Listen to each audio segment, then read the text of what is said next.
So it wasn't something that I was interested in early on because at that point, it was a lot of concept art was just like 2D Photoshop and photo batching.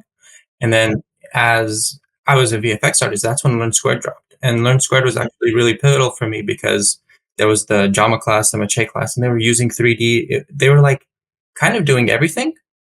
And then the final result was just you paint over and now you have a piece of concept art. So that was the big moment for me where I could go into concept art and like use all the generalist things that I've learned. I'm delighted to welcome to this episode of the Learnsquared podcast, Aleksandr Kilimnik, in what will be our final episode of 2021. Aleksandr is a concept artist and software developer who, alongside making art, creates tools to make the life of creatives easier and their vision more potent.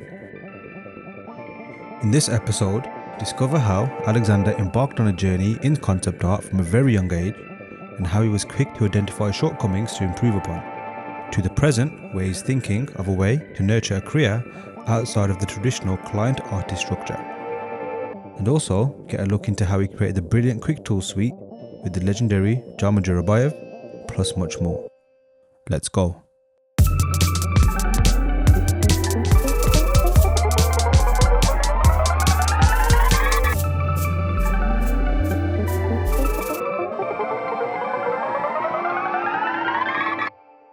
Yeah, cool. Okay, let's begin.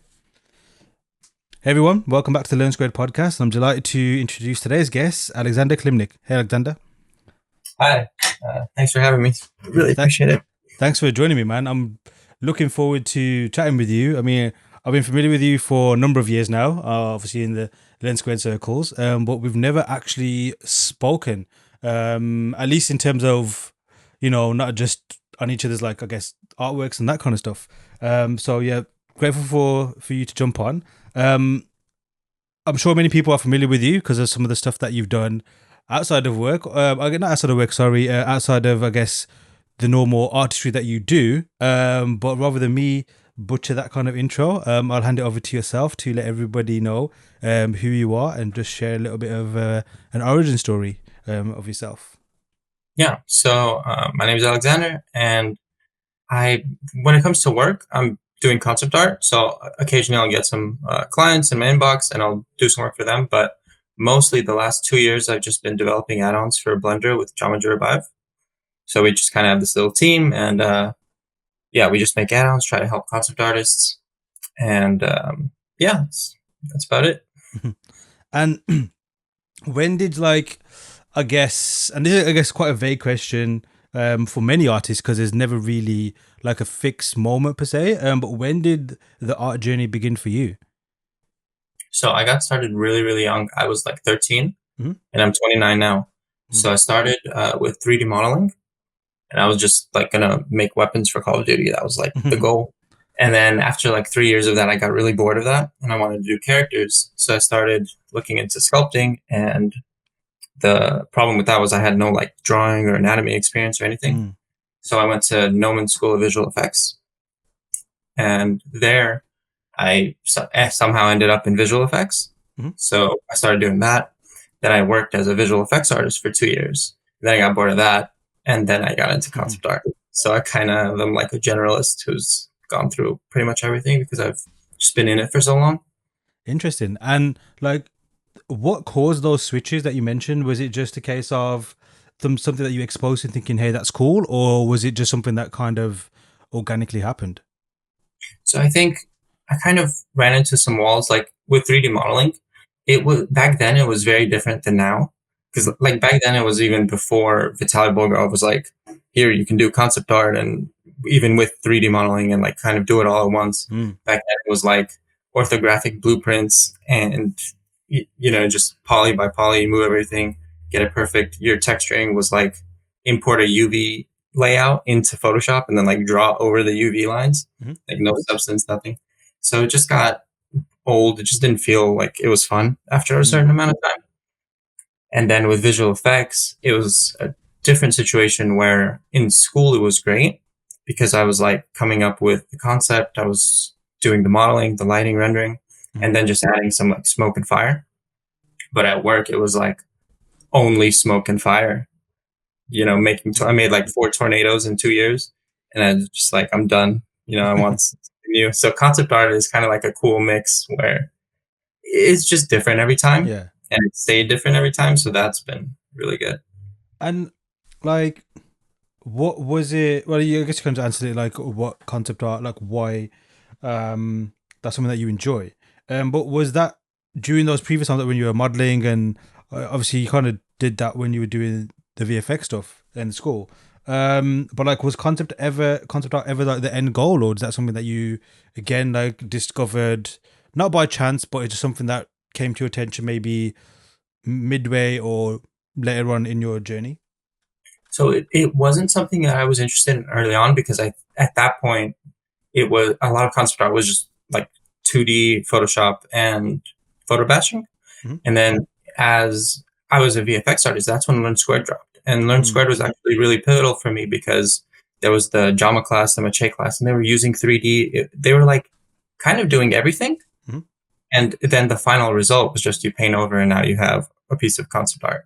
Mm. So that was the big thing moment for me where I could go into concept art and like use all the generalist things that I've learned. And yeah, I can kind of relate in that sense. It was when I discovered Learn Squared as well. It was and yeah, I'd definitely like to hear your perspective on this as well. But when I joined, how I was working and what I thought about art and how an artist should behave or a concept artist should do, not behaviors in terms of like act, but how they create, was completely destroyed and obliterated by those two artists I just mentioned in their courses.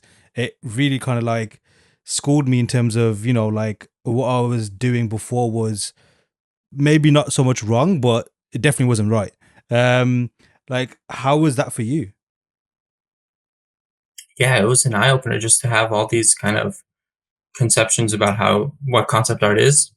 And then it's really just you use any tool, you do any kind of technique just to get to the final result. Mm. And it just has to be fast enough. So Um, then that's when I kind of got into this like I need to build tools to kind of mimic the workflow or to get into the workflow better and see what I can speed up. That's kind of how the programming thing got started. mm. Yeah, like programming, in fact. So aside from being an artist and prior to that, well, artist obviously encompasses many things, but you've done obviously modeling, sculpting, VFX, and concept art. Like, was programming something that's kind of happened alongside all of this? Was that like, so how did your programming life begin? So right before I did the 3D modeling when I was like 13, I was also doing programming stuff, just like Yeah. making websites and stuff. And then I kind of put it down completely. But then visual effects kind of has a little bit of programming. Like I was using Houdini and Mm. there's like some effects code thing. So you kind of have to write in and just get into that mindset of building out tool sets. Mm. So once I got into concept art and then there's this like Jama workflow that I call it's Yeah. where it's like you kind of are drawing in 3D. Yeah. And yeah, so that's when I tried to get into that. Sick. So, like, I guess programming then, or like the language of programming, that's something that you've kind of, well, I guess you picked up early, right? Like, I'm guessing you weren't taking courses or learning stuff at the age of 13. No, it's just something that you like picked up yourself. Yeah, just online tutorials and stuff like that. And like, how would you explain that to somebody? Like, I guess because from my perspective, as someone who's completely alien to programming, it's just considered something that's um not so much not artistic, but it definitely feels like it's a different kind of universe altogether. But you're using it to help you in your art as well. So like for somebody who's maybe curious or just not too sure of like what I guess programming and that kind of space is, like how would you in a nutshell or to a layman explain that? Yeah, I think when someone hears like, oh, programming, it's kind of like this scary general term of like all these, it's like a brand new field that you have to learn. But for me, it's just like there's something I want to do in 3D or like, let's say Blender or 3ds Max, whatever, or Maya. You can just go and Google like how to do this thing in the programming language of that. And you can just kind of create a little shortcut for yourself. Mhm. So it's very little like actual literal programming. It's a lot of just Googling how to do a certain thing and just copy Mm. pasting and just to speed up your workflow. Interesting. So it's like basically just making and fixing your own puzzle, I guess. Yeah, exactly. It's like a little puzzle. It's not really, I'm not doing this like crazy original programming Uh-huh. type of thing, like an engineer or something. So that's super interesting then, because and obviously, like, since by the sounds of it, with all the things that you've done, you've probably used almost every software package out there, right? I mean, you Yeah. mentioned one of the big ones in Houdini, which is almost like um it's so cool that it puts people off from using it because how powerful it is. But obviously, that's something you've used. So, like, what kind of packages have you used throughout your years? I think I've literally used everything. Like, I used Silo 3D, if you remember that. I've don't even, I don't think it's the first time I've heard of it. Yeah. And yeah, just Maya, Max, Mm. subs, all of those. Nuke, After Effects. And do you have, I guess now is, I'm guessing it's Blender, but prior to Blender being what it is now, did you have a favorite one, or did you kind of know, are you one of those artists who like, I know what this can give me, I'm going to use it for that specific purpose? Yeah, I used to use a lot of different ones. Mostly it was a combination of Maya, Houdini, and 3D Coat. Mhm. But now pretty much it's just Blender and VR. And of all those softwares that you mentioned, I haven't, I like Houdini, I definitely, that's like, I'm always going to give that time and love because I just think it's super awesome. But prior to that, throughout my education and just learning, Maya was one, and a few of the others that you mentioned as well. And with them, they all obviously have their limitations. And they all have their ways you have to troubleshoot. And sometimes when you're trying to figure something out, or with the tool that it has, you just think, like, okay, I wish there was just something that would solve this in a much better way. And that's what you're doing now in terms of, I guess, with your programming, because you are basically filling that need. Is that kind of what you use the programming for when it comes to making tools and stuff? Yeah, exactly. Just and usually it'll come from Jama and his workflow, because Right. I'm trying to just learn his concept art. I just Uh-huh. love that style. So he's like, I have this technique. This is how I do a spaceship or something, Mm. and then we kind of just brainstorm like, what could automate that? What could make it as few clicks as possible? And that's where I go. So yeah, that's a perfect segue into Quick Tools, which is basically I guess, like, would you call it like a suite of tools that you guys have developed? Yeah, exactly. And when did that journey start? So it started actually when I was taking his class, Mhm. and there was something that he was showing us, and I wrote like a little script. He was showing like how to take a grease pencil drawing and turn it into a mesh. Mhm. And then I wrote a script to do that. And then we ran into each other at Lightbox Expo. Mhm. And I was just saying, I have the script. And he was like, yeah, send it to me. Let's check it out. And then from that, it really just blew up. Cool. That was, if I remember correctly, was that Quick Draw? Is that the first thing that you Yeah, dropped? exactly. Cool. Like, I've been using them, so I love them, and I've used them on commercial projects. I've used them on obviously just my own experimentations. I'm still like getting used to Blender being the only thing that I use. But again, you can tell, like, with the tools that you developed, or you both have developed, they're, and obviously clearly why, because artists are developing those. They're super intuitive for a creative. And what has been like the reaction to these and the feedback that you guys have been getting? I mean, really, the feedback has been awesome. There's been some artists that are like so good that I've been like, fans of forever.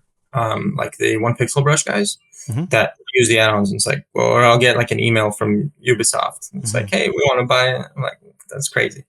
But yeah, I mean, it's definitely gone over even better than I thought, or that I hoped for. Now it's, again, kudos to you guys, and like, I get the impression that this is kind of still the beginning. Am I correct in assuming that? Yes, there's still two more add-ons to come. Can you reveal anything, or are you going to keep them under wraps still? Yeah. So we have one called Quick Assembly, Uh-huh. and this is basically going to be so Blender 3.0 has geometry nodes, and there's just like this whole node setup that's Yeah. coming.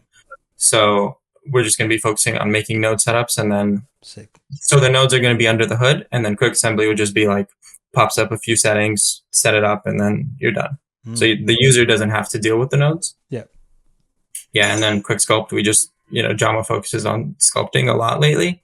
And so we just want to see how far we can push Blender sculpting, like get some default settings in all the brushes, get some good alphas, get that kind of thing going. Right. So it's kind of like tuning those core tools that Blender kind of has, and then doing it in a way that's obviously intuitive for, I guess, how Jama wants to create, and I guess the user feedback that comes from everybody else afterwards, right? Yeah, exactly. And I can imagine that this is a big undertaking, or no? It's been a really big undertaking. Yeah, for the last couple of years, I feel like my art has taken a back seat, but it's kind of at the final stage here. I think like 2 or 3 more months, and I would be able to just focus on promoting them and making art with them, working on the portfolio, hopefully. And like, I guess, how long does it take to develop a tool, or if you can describe the pipeline that you and Jama kind of have when it comes to ideating a tool, thinking, yeah, we're going to do this, and then from inception to the time, obviously, you release it? It takes a couple months, honestly, because I'm not like a professional programmer, so it's always a battle to get every little thing working. But I'm also not doing it full time. Like I will do art on the side as well. So it mostly goes like John and I have a call, and then maybe a month or two later, I'll send him a version, and then he will just immediately pick it up. This is the craziest thing. Like I'm writing it, and then I'll send it to him, and he's like, in 10 minutes, he's showing me how to use it. And then I'm like learning stuff, and I'm like, okay.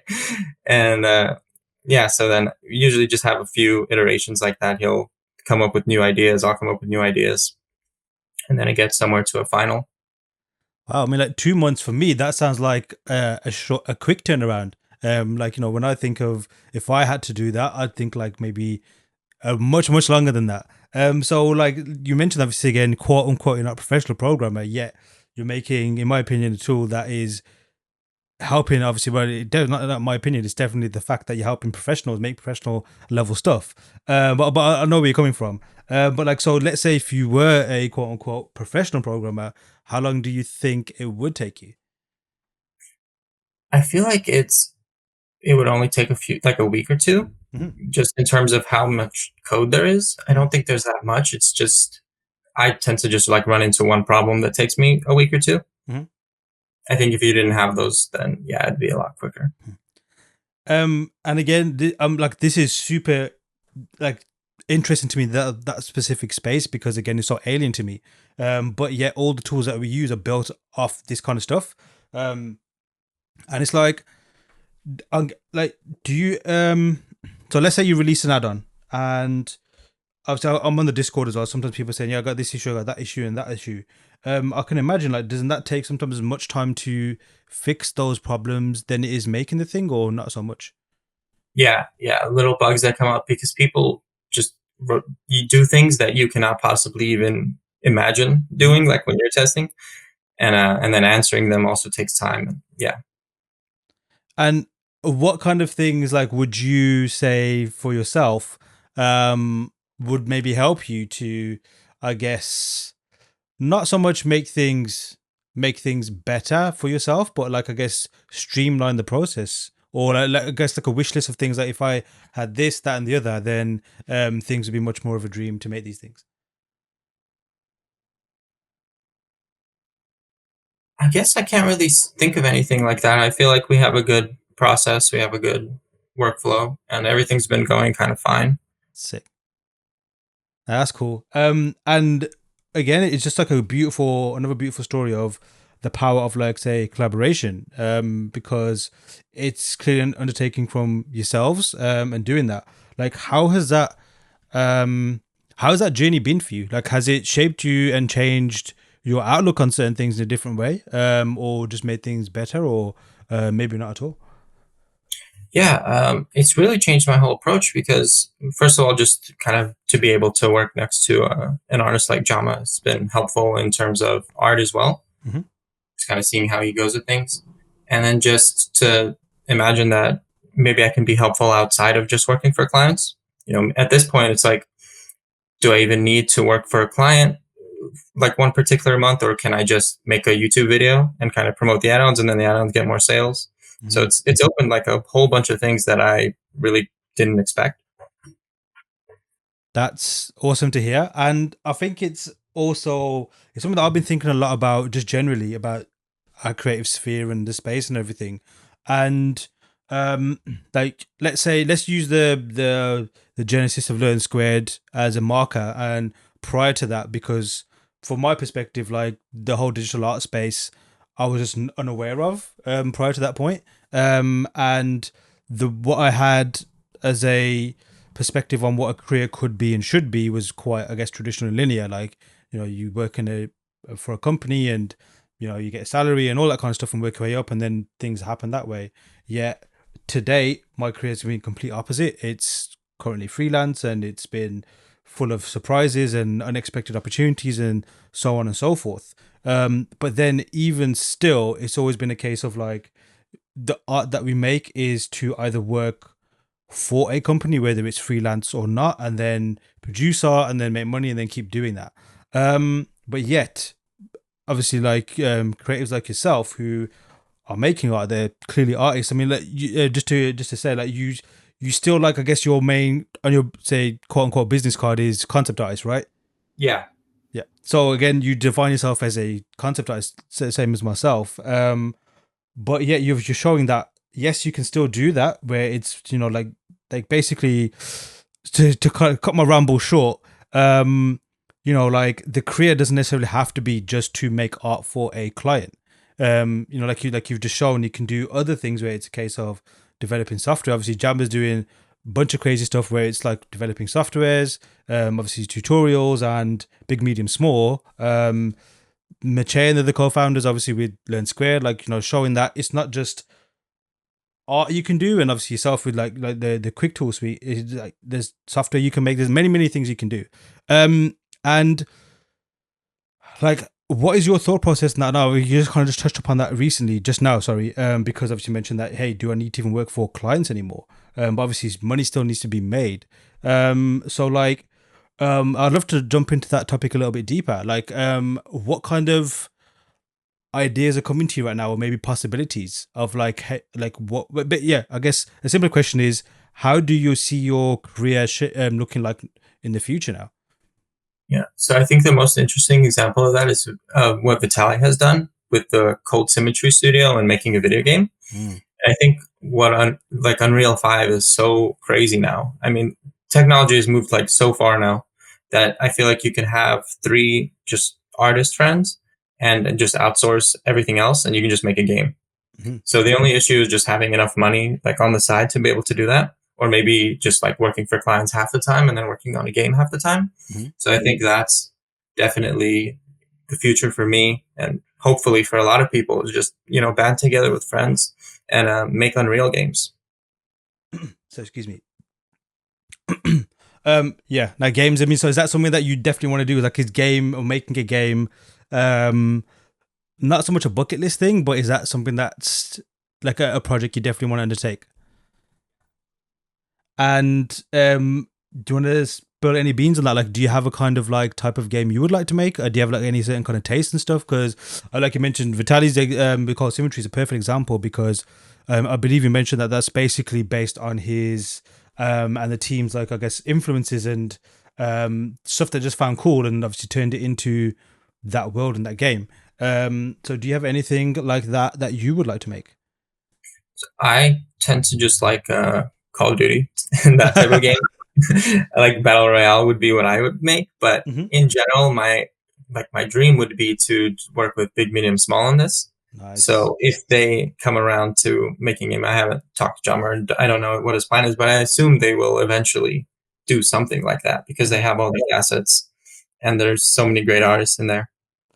And obviously, like you've done with the other stuff you've done today, like with the different disciplines that you've tackled, um, I'm guessing you're really kind of like strategizing things that you need to either develop or learn, or just like, I guess, a little checklist of things you need to check off to make this. Is that something you kind of like drawing up already? This little battle plan for this game. Yeah, I'm just learning Unreal. Hmm. And yeah, that's pretty much it because the blueprints you can do, like, you can pretty much make a whole game with nodes at this Mm. point. and then yeah, just texturing, modeling, everything. I get animation is the one thing that like would have to be outsourced, Hmm. and that's really the plan. And where does like I guess um the artistry in you comes into this? Because obviously for me, like a game, I love them, they're cool, but they're just, and Unreal is like super cool, like, the possibility is just crazy, but again it still feels like, and this is me being, like very limited in my understanding, that it seems like a very structured process to make this, like a very technical thing. So, and obviously you're a programmer, so that, I guess that side of things is comes very natural to you. But like, where does the artistry fit in for you in this, like whilst making the game? I think that that's like the biggest advantage that concept artists would have is that traditionally, like a game studio is going to make a game that's a little structured and like, they're going to talk to their marketing team and make sure Mm, like everything's okay. But we don't have to do that. We can just kind of mess around and see, and it could look totally different. That could be, it could look like concept art. mm-hmm. I think that that's the type of game that concept artists can make. So that actually is like, it becomes a strength. That's well said, and I totally agree with you. There is something about, who did I speak to recently? I think it might have been Savan, just mentioning about like his collaborators and collaborations, and the fact that it's pretty much what you just said. It's a case of, you got your super elite people that you work with, but there is none of that professional or like, industrial structure that we're kind of used to. Um, so it's like almost a free for all in terms of what you want to create. Like, is there anything else you want to use Unreal for? Because again, Sav is a great example. Like, he's obviously used it to make films or anything. Is that something you want to do too, or is it kind of gaming and games is where all roads are headed for you right now?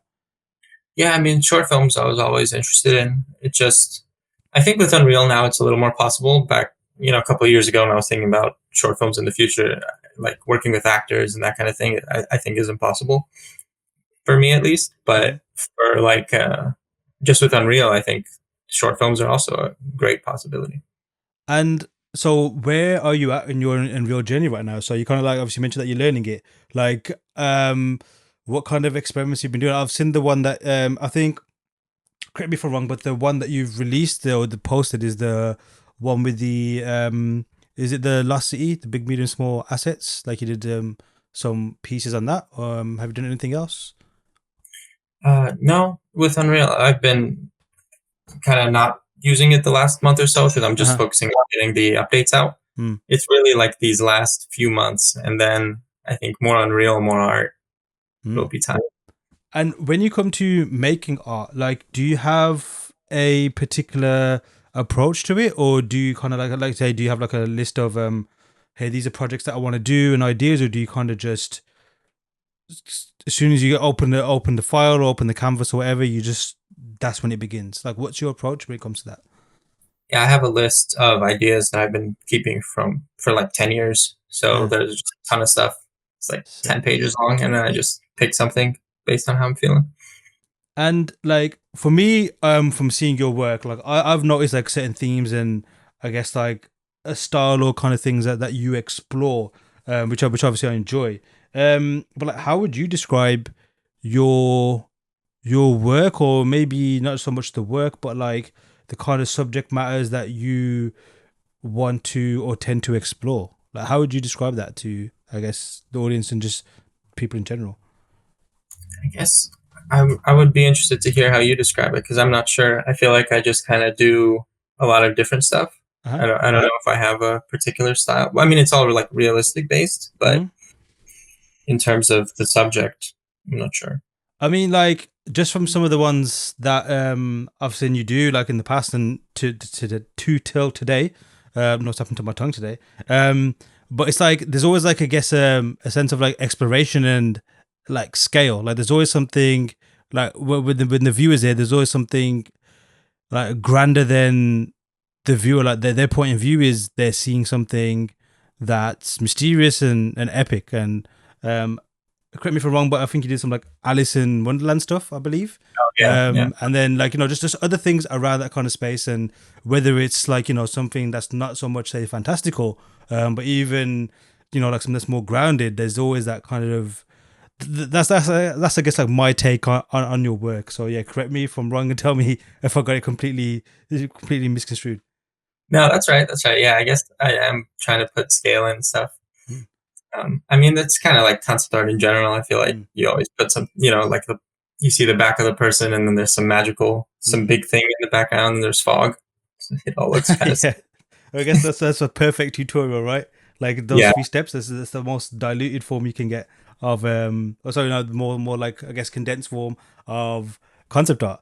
Um, like how has your like what has your art journey been like? Like has it been complete exploration? Have there been any difficulties along the way? For some, it might be a case of as soon as they started creating concept art, it's just been like an endless stream of just painting after painting and just leveling up. But for some people, it's always been a case of like say, okay, I started it and then I hit many brick walls and it just wasn't plain sailing. So what like yeah, I'd love to hear your take on your journey like creating concept art.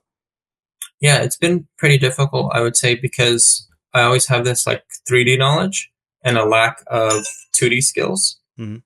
And so I had taken this mentorship with John Park at Brainstorm School for like 6 months. Mm-hmm. And it was just this constant where I would bring a render, and, the render is not like a concept, it's not a finished 3D Mm-hmm. thing. And then he would just be like, oh, this is great. And then he like paints over it for 20 minutes, and then he actually makes it look good. But then I don't have the painting skills to do that. So then it's like going back to learn painting. And then the more you learn painting, the more you go, why am I building this in 3D if I'm going to paint on top of this? Mm. And so that balance of 2D and 3D has always been difficult. It seems like it's difficult for everyone. Everyone talks about that. Now, yeah, I could definitely relate to you on that. Where would you say you're at with that now? Like, would you say you've kind of found more of a balance between the two, or do you kind of still feel the same way about it? I think the balance has come from it, like drawing more in 3D. Uh-huh. So now like the work itself looks a little more painterly and is more open to paint over now. It was the big problem is I think comes from doing 3D that looks too perfect, and then you just have to destroy it in Mm. 2D to make it look painterly.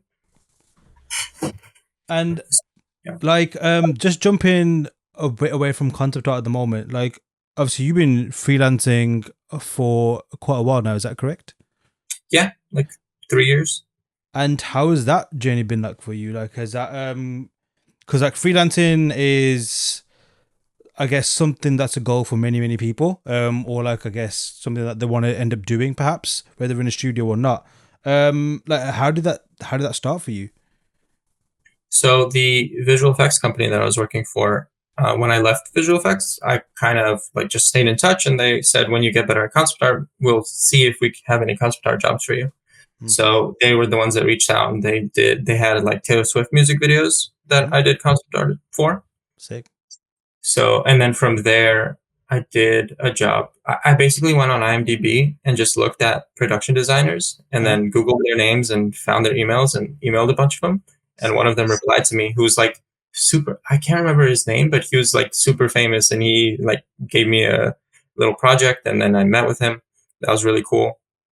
And then, yeah, and then from there, it was like a couple more random emails. And that's usually how it goes at this point. Nice. So I guess you're quite proactive then when it comes to I guess hunting for work and I guess networking in general. Would you say? Yeah, I just literally will stop your Google emails and hit them up. And like for some people, that is can be quite like a barrier. Like they'll think that like doing that is for them that basically intimidates them. What would you say to people who are maybe feeling like that? I mean, I really don't know what the worst that can happen is if, you just are nice and send one email, and then that's it. There's really no downside. So that's how I look at it. Well put. And like, how has that freelance journey been then? Like, obviously everything has its ups and downs. But for 3 years, that's a decent amount of time. So like, what was your like? How would you sum up the best way to, I guess, freelance? Based from your point of view. Um, Best way to freelance is in to get work or to do the Um, work. I guess like yeah, both in fact. Like I guess like how like behaviors, you know, like managing yourself, managing your time, and then obviously doing the work and basically things that you picked up that that you kind of always tend to find yourself doing, and the reason why you do them because without them things may fall apart or just won't give you the results that you tend to get. Gotcha. I think with the best way to prepare for freelance work is to give yourself really, really difficult challenges because every freelance job I've been on, it's always like they never want you to do something that you know how to do, and they always want you to do it 2 times faster than you've ever done anything before. So it's always like a big challenge for me, and I usually just stay up all night Mhm. and just work as much as possible to get it done. But I think that to really prepare for it, you have to give yourself like a design brief, like the Learnsquared classes, because most of the time when we do like portfolio projects, we end up even subconsciously picking something that we're comfortable with that we think we can handle, and that's the opposite of what you should do. You should do something that is going to be really tough that you have no idea how to do, because that's the kind of job that you're going to have most likely.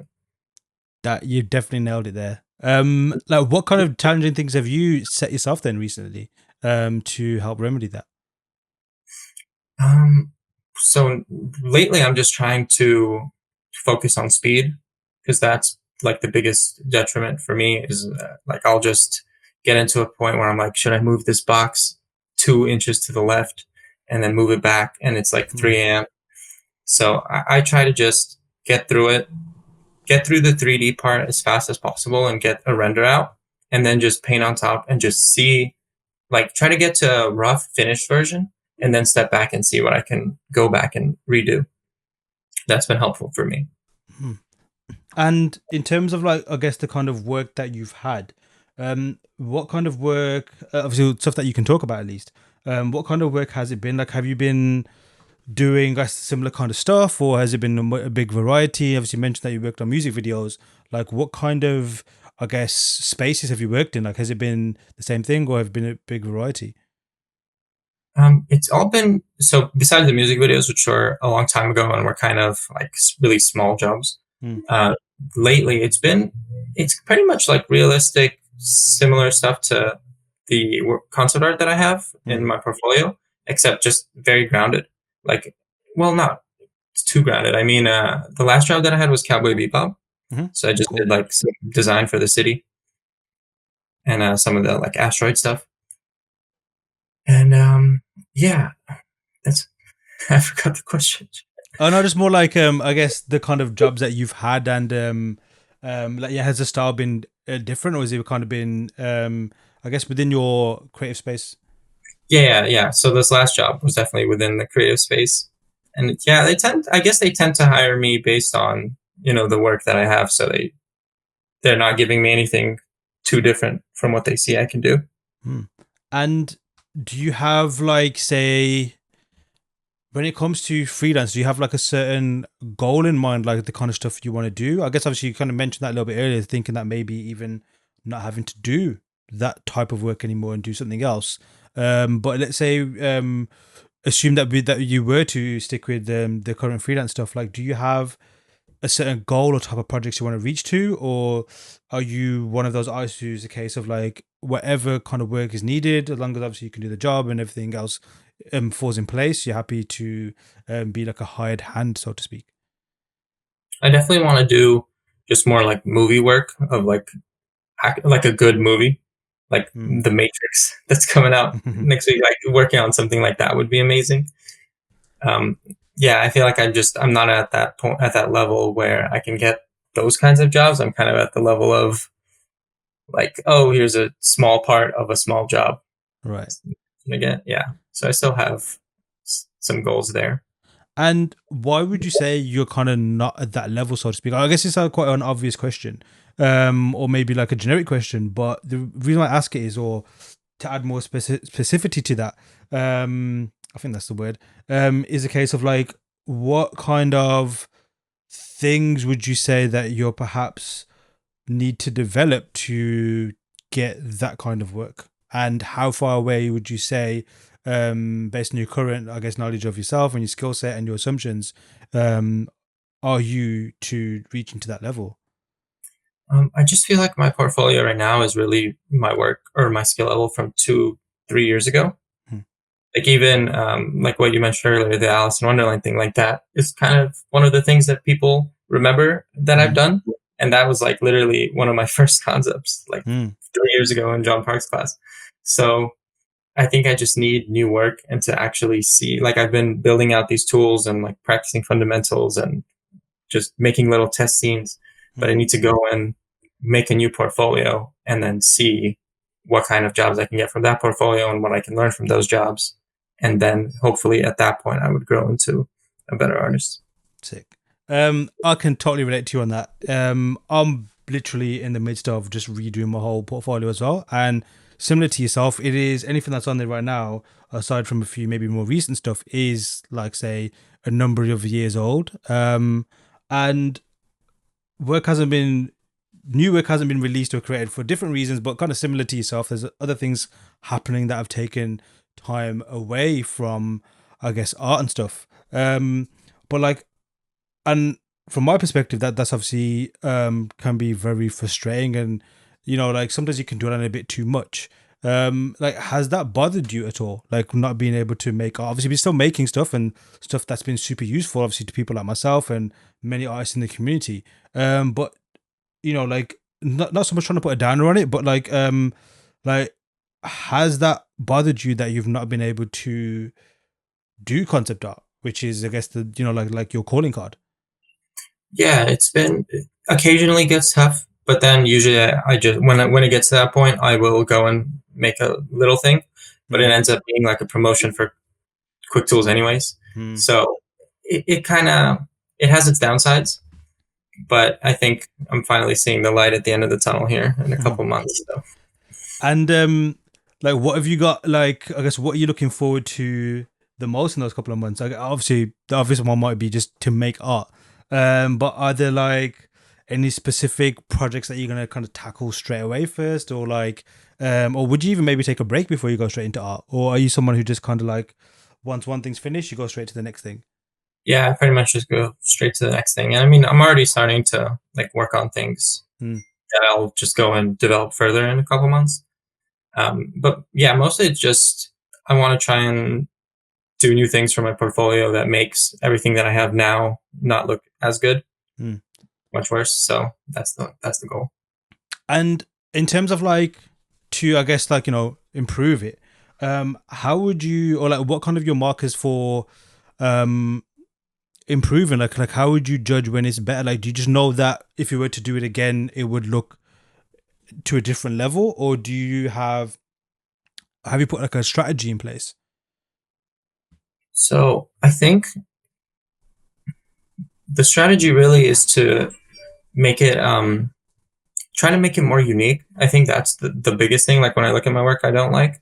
Mm, I feel like it's kind of concept art of concept art. Like you can clearly see there's the Itanzana, the Jama, the Mache influences. mm-hmm, And I think just trying to turn off ArtStation and just go off and not look at concept art as reference, and mm, then just try to make the 3D as good as possible, try to make the painting as good as possible, and then see what kind of camera angles do I get. I feel like even when I see like a brief and I think of an image in my head, it's like an angle that I saw on ArtStation. I think mm. that's like a real problem.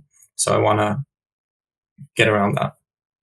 That's interesting. And I guess it's quite a common thing for many of us. So is that something you tend to do quite often? Like, do you tend to spend time looking at like ArtStation and just obviously your favorite artists' work, which is totally valid because it's awesome and they are the examples we're trying to reach, right? Um, but at the same time, like when you do, I guess maybe not so much for clients, but just anytime you approach a project, is that one of the first? But is that one of the parts of your process is to, I guess, open a ArtStation and see examples of the stuff you're trying to create? Yeah, so I've been doing that. I just immediately will look on ArtStation for a similar type of concept from one of my favorite artists, and then Mm-hmm. kind of set that as like a barometer to see if I can try to reach that. But I think lately I've realized that that's not probably not the best habit, and I should just stick to real photos. And in terms of the photos and the references, like what is your approach to, I guess, reference gathering and hunting? Like, do you have a bunch of your own stuff that you tend to fall back on, or do you tend to, like, I guess, buy packs, or is it just a, like just a Google driver, like jumping into Google and just a deep dive into, I guess, whatever you're searching for? So lately, I like Pinterest and Tumblr. Hmm. I'm trying not to use Google too much because I like it kind of brings up the same images Hmm. if you put like similar search terms. So I think I'm trying to find places where other people don't look. Hmm. That is, So yeah, that's definitely the best way. And how's that? Is that going well, I guess, so far? I mean, it's been interesting. I think I've found some. It's really funny when I like am looking for references and then I see an image that I know like someone else photo. Like I've seen it photobashed into some mech, and then I Right. found it. I'm like, what am I doing here? So yeah, so I think it's going okay. I'm still trying to find new sources of it. I guess that's interesting though, because it's kind of like wired yourself into creating a specific way, and now you are changing that. It's like, I guess it's like trying to steer, like, an 18-wheeler round a roundabout to go the different direction. It's not going to be a nice smooth turn, I guess. Yeah, exactly. Um, and in terms of like the stuff like you've made since, have you noticed your art being a little bit different now? Obviously, I know you said they haven't created as much as you'd have liked, but some of the experiments that you've done, like, are you seeing that translate into the work you're doing now versus how you were before? I think so. Yeah, I think I'm starting to see some kind of ideas that aren't just exactly like the same compositions that everyone has done. Hmm. And jumping onto inspirations. So you mentioned a couple of things already: Call of Duty.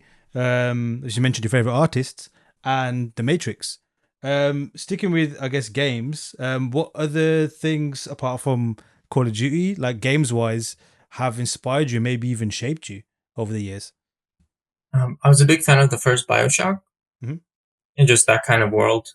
That Yeah. was like a real like world building like artist type of take on a game. I think.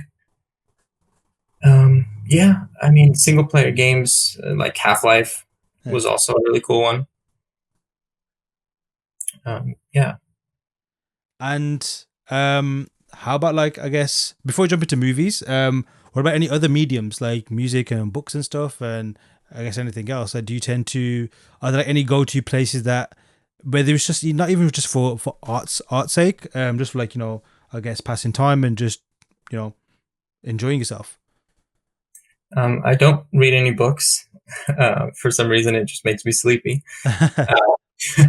Yeah, I mean, honestly, my life is pretty much just art, and it always has been. I don't have anything like I'll go to the gym, but I watch sports a lot, but it's literally just sports and art. Cool. I mean, those ain't too bad combinations, to be honest. What kind of sports? I like basketball and Okay. UFC. Yeah, I'm not into those, unfortunately. But I do get, like, um the not so much addiction, but, like, just watching it. Like, I guess you have, like, your favorite teams and fighters and all that kind of stuff. So yeah, that always kind of stuff helps. Um, Yeah. does that shape your art in any particular way? Because obviously, with everything that we, I guess, consume and absorb, they influence us in a particular way. Like, for example, I'm really into, like, Formula One, and that always finds its way into some of the stuff that I make. Do you find that happen to you too? I'm trying to allow that to happen with like the UFC interests. Mm. I'm trying to do like some Roman gladiator type of projects, some kind of like battle scenes, like that kind of thing. Sick. And yeah, And again, just switching a little bit. Sorry, I'm jumping all over the place.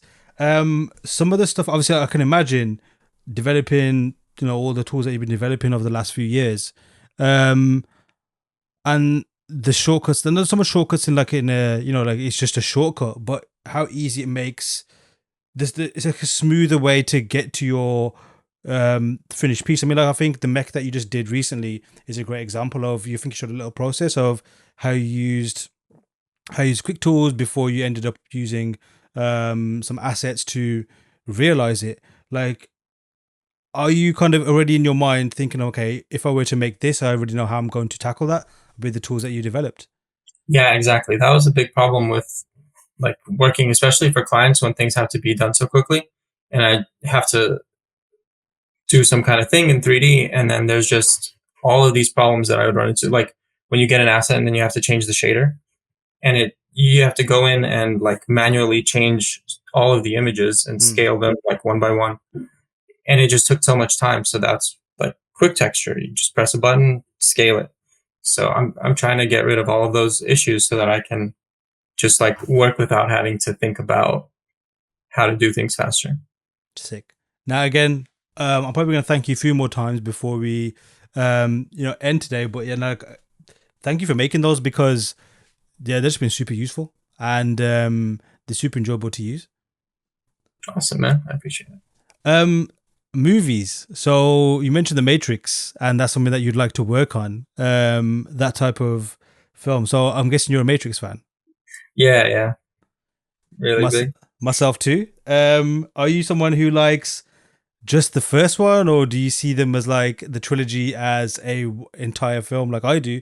Like, what's your take on them, I and why like do you all like them? Sorry, Yeah, I like all of them, but the first one's the best one. of course. But yeah, they're all good. I just like any movie with like some kind of cool like sci-fi idea like that Yeah. is it for me.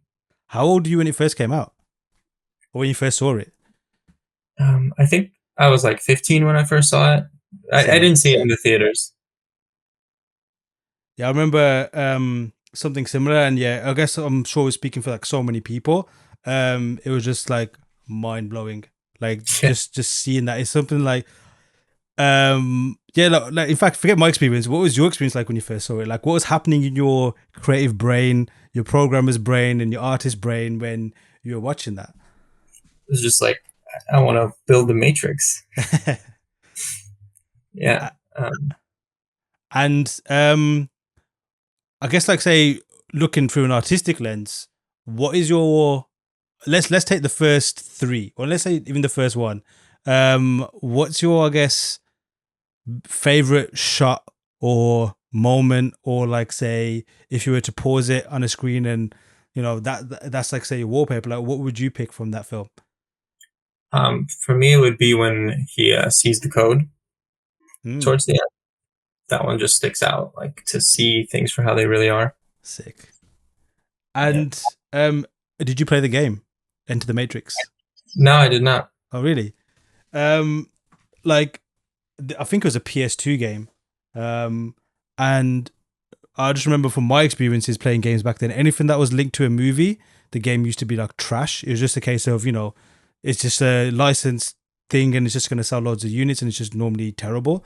But that's like one of my most favorite gaming experiences ever, that whole game. So yeah, and I remember, I think it came out just before the second two came out.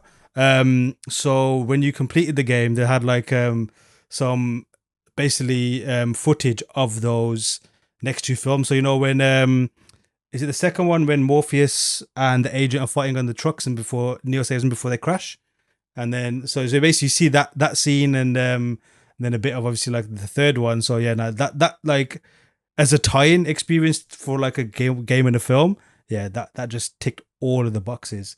Um, and I don't know if you agree, but like, I still say that the fight scene between Agent Smith and Neo is still the best good guy bad guy fight scene in a blockbuster Yeah, film. yeah. What do you think about the? Obviously, I can't say what you're going to think because it's not out yet. We haven't seen it, but do you have high hopes for the new one? I try not to have too many expectations for like a sequel like this after so many years. Yeah. I mean, the trailer seemed decent, so I'm just excited to see that world again. Really. Mm, yeah, for sure. I mean, I don't think there's been anything, I guess, quite like it. I know it's, I don't know if some people said it was my opinion. I'm not sure where it's come from, but maybe like Inception was like the next Matrix after Matrix in terms of, I guess, impact and just looking at things maybe in a different way. Oh, But like, I agree with you, like not having too much high hopes with this one because we don't know what to expect. But let's speculate. What do you think the next one will be about? So I'm just geeking out. I love the Matrix, so yeah, forgive me for just geeking out about it. Well, yeah, I think they have to say that the second layer, like Zion, is like another Matrix because I Yeah. feel like that's the only way that the first three movies made sense. Mm. So I think that this one maybe now like Trinity is the one in this one or Yeah. something like that. Could And be. yeah, Um, yeah, I think it's a case of, yeah, it's definitely going to be something like that. It's a case of like, it could be like Virgin on like Dragon Ball Z stuff where you think someone's died, but no, some piece of DNA was found, and then the bad guy's back again 4 seasons later. But I guess it's a case of all about execution, I guess, right? Like a bit like concept art. Like you can have all of these, I guess, tropes and maybe like topics that are commonly used, but how you execute it, I guess, separates um the good from the bad, perhaps. yeah, And yeah, just one final thought on the Matrix. Do you have a favorite character, or is it just still Neo? yeah, just And just yeah, sticking on films, what other kind of things like inspire you, like movie wise? Like for the reason why I keep going harping on about this, like movies are a huge deal for me. Like not just only now, I don't watch that many films as I used to, but growing up, they've just been a massive influence on, I guess, why I create. Is that the same case for you? yeah. I mean, I know a lot of people dunk on this movie, but the first Transformers was very inspiring to me. I thought it just looked really cool. Mm-hmm. I remember, I mean, I was like 15 and it was just like the coolest thing to me. So that was like a really inspirational movie. And then I guess with movies, I tend to like things for like ideas and not necessarily the visual effects. So like, Fight Club and that kind of Yes. stuff is great. Now, yeah, two great films. In fact, like the first Transformers, I agree. Like that was, it's one of those like, especially in like a blockbuster era. I think the blockbuster era is kind of over now. Although you still get your ones that make loads of money. But maybe some of the more impactful and better films are definitely not blockbusters. Whereas like look back in the day, like Matrix is, for example, and Jurassic Parks and all that kind of stuff. But yeah, Transformers was a proper, in my opinion, a proper blockbuster. Like it was definitely different. No one else did anything like that. And I'm sure with your VFX background, you'd appreciate the VFX side of it. I know you said that wasn't really why you liked it, but the VFX was still like top notch compared to Yeah. other stuff that was out there. Like all those things had to tick boxes for a blockbuster, right? It had to be fun, enjoyable, cool action, and the VFX had to be spot on. But yeah, no, like again, for the film that it was, and the way it was shot and just that experience, because no one had ever seen it before, for me, it's like it is an all-time classic, and at least in the blockbuster space. Yeah, they don't make them like that anymore. They just put The Rock in everything. Yeah, who I don't mind, but again, I don't watch all of his films, so that probably Yeah. says that about me. But no, I totally agree with you. And do you think concept art has gone a similar way, maybe? Like in terms of being very generic. Yeah, like I guess like like it's a case of we have find our own quote unquote the rocks to put in, and then we expect it to be good. Yeah, absolutely. I think it's been really eye-opening. I don't know if you've been into the like crypto and NFT thing as it's taken off, but Mm-hmm. it's really interesting how few concept artists have been able to transition to that. And Mm-hmm. I feel like it's just a lot of our work is boring. Like Mm-hmm. like regular people don't really care about like a matte painting of a rock on a beach, but like Mm-hmm. we're like, oh my god, this was blended so well. The Yeah. distance, the values are so good, but people don't care about that. So it's been very interesting to think about and to try and like, how am I gonna create interesting work? I'm trying to figure that out. I think that's a good example you've used there about the NFT space. And again, I think before we wrap up, I'd love to get your opinion on that. Excuse me as well. But I think that's a perfect example of like our perceptions and the little echo chamber maybe we might be in based on our work and the stuff that we and I think we rightly agree that things are awesome, but that's obviously based on our discipline and what we do Yeah, and what's considered right. Because at the same time, when it comes to art, it is subjective. Yes, it's all about opinions and what you think is cool, but there are clearly correct ways to execute things. And there is a correct way, or like I guess there are clear standards of what's good and what's bad, right? But that's nothing to do with how you consume things.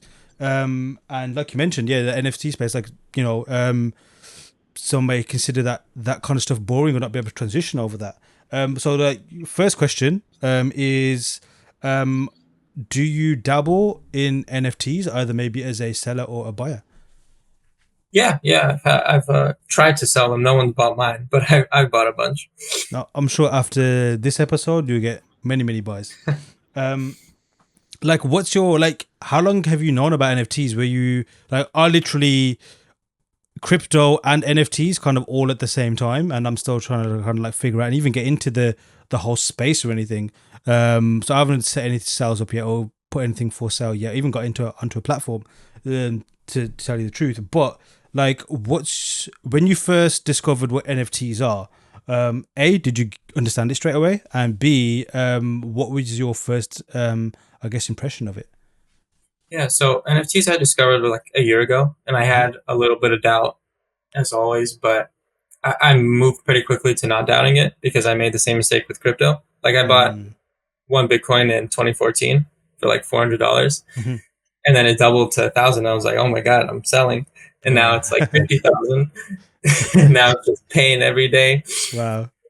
So yeah, I'm trying not to doubt it, and I mean it makes sense. Like if you can create some type of authenticity on a digital image, and everyone just agrees that that's original, then that's gonna be valuable. And yeah, so like, do you see for me, and this is my current point of view, the way I look at it is just as a marketplace to sell stuff, and just the currency is a little bit different. And I see it's no different to like say selling prints or even, like selling work to a client or doing work for a client. So my initial, and this is obviously maybe I wouldn't call it greedy, but it's just more me looking at my own interests, and just commercializing my art. It's a case of like, oh, if people want to buy imagery, I make imagery. I'm happy to potentially put that up for sale if it goes through. But again, like in terms of like ownership and people that buy it, um, so do you think that is something valuable to sell? Like that token thing, like again, to yourself and based on your conclusions and the stuff that you've obviously looked into, um, are NFTs valuable, or is the value elsewhere, like in terms of like say Beeple, for example? Obviously Beeple being Beeple and the impact is made in this space and the work that he makes, and people obviously seeing his work as the most valuable. That to me is where the value is, as opposed to that particular token. Like, yeah, so what's your take on that? Yeah, I think the actual authenticity is like valid because I feel like if you say that you have a Beeple and then people can just check, like people can make the joke that they can like right click and save all of the Beeple thing, but Mm, you can't resell it for $1 million, but the owner can. So I feel like it's all legit, and the value of a Beeple maybe is too high or too low. We don't know. mm, Like it's still in discovery, but I think at least the core technology makes sense to me. mm. And you mentioned obviously a little bit earlier that concept or maybe some of the stuff that is considered successful or stuff that we do is not, we're not able to successfully transition it. um why do you think that is that like, is it just because of the way it's made and the imagery is not interesting? And if that is the case, like obviously you sell stuff too, like what is your approach to maybe change it? Like, what would you make instead to sell? Yeah, I don't exactly know what will sell. Mm-hmm. I'm gonna just make a bunch of different stuff and see. But Mm-hmm. I think that at least what I am confident about is that just most concept art in general is boring. Mm-hmm. And, like I know that if I tell my girlfriend about an idea, she's all just like, "Oh, like World War II again." Like like a guy is on a horse looking at a mountain again. So I don't know what it is about other art, but I feel like some of the better selling NFTs are more like cultural. They have Mm-hmm. some type of significance Mm-hmm. to like maybe it's like a moment in time. No, And I think yeah, that's kind of the same thing. And even like I still never understood like, real life auctions, like when someone buys like obviously I understand why there's value to it, but when someone buys like say I don't know, a rare item. It's a, quote unquote, a one of one or whatever it is. But even like there's some of the stuff like, say, if the Da Vinci painting's up for sale or whatever, I get that. Like you could just by the name alone, it has value. But then there's some like random stuff that, at least in my opinion, I think, why does that have value? So I can imagine, like it's the same thing with NFT stuff, right? Like, if someone who doesn't understand necessarily see the value doesn't mean there is any value to it. But it's interesting what you said there, like, I guess there needs to be, obviously we're talking about like, like I guess something on the chain or whatever, like it's called, like you can kind of see a proof of ownership or whatever, like, Yeah. its authenticity. In a way, we kind of have to encode that into our work itself in an abstract way, right? Like it has to have something, I guess, meaningful, authentic, cultural, like you mentioned, that gives it an identity to do that. And obviously you mentioned you're going to try a few different things. Do you have, and this is obviously maybe me just nitpicking, because I know if I were to do something, I wouldn't put that much thought into it. I would still just go ahead and do it and just see what happens. But I guess just for the sake of asking, do you have like, say, a particular strategy or maybe like a subject matter you want to explore when you're making stuff for the NFT space? Or rather, do you see your approach to art changing when you're making stuff for the NFT space? Yeah, I think with NFT, there's a little more freedom in terms of like, I don't have to think that it's a portfolio piece for a Yeah. client that'll hire me. It can just be something that maybe someone likes to look at. And so because of that, I can do something different. Um, I don't really have a specific thing to focus on right now. Mm-hmm. But basically, I'd like to do like the whole thing is the metaverse. That's like the big buzzword right now. Mm-hmm. So I think that kind of like Ready Player One, some kind of thing that like a concept piece that you see when you put on the VR headset Mm-hmm. for the world inside that. That's like something that I think is worth exploring. And for those that are not too familiar, what is the metaverse?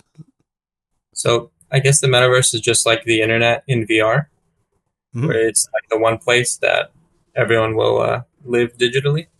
So like real life GTA Yeah, real life. Yeah. without the 5-star cops coming after you. I Hopefully. mean, maybe. Yeah, that might be the next hot NFT. And like, where do you see, obviously based on your current assumptions and your observations of the space so far, like where do you see this particular space? The I guess the crypto space, NFTs, and all that kind of stuff. Like, how do you see that adopting, or how do you see our space, aka concept art, like adapting in that space? Do you see it kind of finding its own avenue, or do you think it's really going to change the way a lot of us make art and even make money in art as well? I think that a lot of concept artists will just start working for crypto people, Mm-hmm. and through that they'll just adjust slightly. Like the subject matter is just going to become a little different. Mm-hmm. I mean, I've been working for a few. Cool. Yeah. And if you can, like, how does that come about? I guess it's like the same way clients come about. Like, I guess you're either approached or you hunt for stuff. And is work commissioned in a particular way? Is it kind of, I guess what I'm asking is it structured the same way, or is it different? And do you have to kind of like put yourself out there in a different way? It's a lot more casual, Hmm. but it's been kind of the same thing. Like I just messaged this guy who is like literally a billionaire, but he's from crypto, and he was just like he needs some designs for something, so I just made some designs for him. Take and not to obviously tap into anything too confidential. So please tell me to shut up if that is the case. But like, how does getting paid in that kind of space work? Like, do you get paid in crypto, or is it a case of like usual case? Here's a contract. This is how much I'm going to charge. Like, what kind of structures have you seen in that particular realm? So I haven't done anything serious enough where I felt like I needed a contract or anything. I Yeah. just kind of at this point it's been like for fun, just kind of exploring. But I made some like it was just like a couple of pixels, like Right. really simple blocks and like some fog, and he gave me like 1 Ethereum, so that was Wow. great. Cool. And that ain't bad at No, all. yeah. And I guess like just to wrap up the podcast, what, either like any final words from yourself, but like what can, I know you may have mentioned it already in the podcast so far, like touched upon it, but what can we expect of you? Or in fact, I guess a better question is we're approaching the end of the year. The year is pretty much over in a few weeks' time. A, how would you sum up this year for yourself? And B, what can we and yourself expect from yourself next year? Yeah, I think this was a good year. I made a lot of progress in the add-on world, and then just kind of figuring out what I want to do with art in the next year. And then I think the next year, hopefully, will be just building out a new portfolio. Sweet. Thank you for joining me. It was great chatting with you, and we should do this again. Thank you. A massive thanks to Aleksandr for joining me. Please hit the links below to give Aleksandr a follow and see what he is up to. And of course, to check out the Quick Pull Suite. Also, head on over to Learnsquared.com to check out our amazing library of courses that are built to empower digital artists and beyond. All of our first lessons are free. Have a great new year, and please remember to like and subscribe and tell your friends. I've been your host Aaron Danda. Till next time.